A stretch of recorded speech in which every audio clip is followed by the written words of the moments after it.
सकता। मेरे वर्कर और मौलाना साहब की मुरीद आपको गजर की तरह कालेंगे। आप है कौन? आपकी इज्जत तो हमारे लिए गाजर जैसी है। और मुझे वो वक्त भी मालूम है, आपके वक्त भी मालूम है।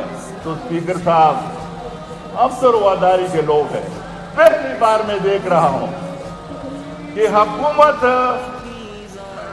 जज्बाती है, अपोजिशन रवादार है। हम रवादारी की बात करते हैं, उधर से डंडे की बात आती है। तो इस उम्र में, इस हैसियत में और इस तजुर्बे में कोई हमें डराने की बात भी ना करे, कोई हमें झुकाने की बात भी ना करे। और आपने कल देख लिया, मोहम्मद खान साहब ने कहा कि वो तो फैसला नहीं करेंगे तारीख का। हमने 27 अक्टूबर का फैसला कर लिया है कि इस्लामाबाद जाना है, इसे सूबे से गुजरना है। और मैं कल पीपल्स पार्टी का भी शुक्रिया अदा करता हूँ। बिलावल भुट्टो जरदारी साहब आएंगे और मैंने और फरहतुल्लाह बाबर ने यह जश्न का ऐलान किया कि हम इकट्ठे हैं। मैं मुस्लिम लीग नून का भी शुक्रिया अदा करता हूँ, परसों आए थे और नवाज शरीफ साहब ने जेल से पैगाम दिया कि हम 27 अक्टूबर में आपसे आगे होंगे। और अभी ये इमल वली साहब से और संजार से राब्ते में हूँ। इंशाल्लाह 2 दिन के बाद यहाँ पर मैं वो भी ऐलान करूँगा कि वो भी इंशाल्लाह हमारे साथ होंगे। और जमात इस्लामी तो हमारी मजहबी पार्टी है। इंशाल्लाह तो हम देखेंगे कि जब यहाँ पर ये लोग निकलेंगे, पीपल्स पार्टी भी होगी, मुस्लिम लीग नून भी होगी, एएनपी भी होगी, जमात इस्लामी भी होगी। क्योंकि अगर जमात इस्लामी बाकी लोगों से नाराज है, वो हमारे भाई हैं, वो हमसे नाराज नहीं हो सकते। तो इसलिए आपको मैं इस फ्लोर पे मैं आज भी ऐलान करता हूँ, मैं एक जिम्मेदार हैसियत से हूँ अपनी जमात में।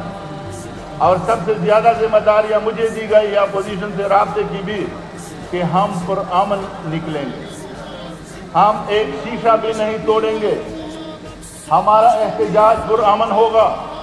और यकीन जानिए, जिस तरह हमारी आज़ादी मार्च हुए, इस तरह मार्च होगा।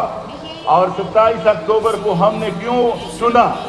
27 अक्टूबर पे हम कश्मीरियों के साथ यकजहती का ऐलान करने के लिए निकल रहे हैं। क्योंकि उस वक्त हिंदुस्तान की फौजें आई थी और उन्होंने 27 अक्टूबर पे वहां पर कब्जा किया था। और हम हर साल 27 अक्टूबर को यूम सियाह मना रहे हैं। हम कश्मीरियों से आगाज करके यकजहती का जा रहे हैं। मैं आज भी इस हुकूमत को यही वार्निंग देता हूँ कि हमारे पुरअमन जलूसों में आप रखना न डलें। इंशाल्लाह हम इस सूबे से पुरअमन तरीके से जाएंगे।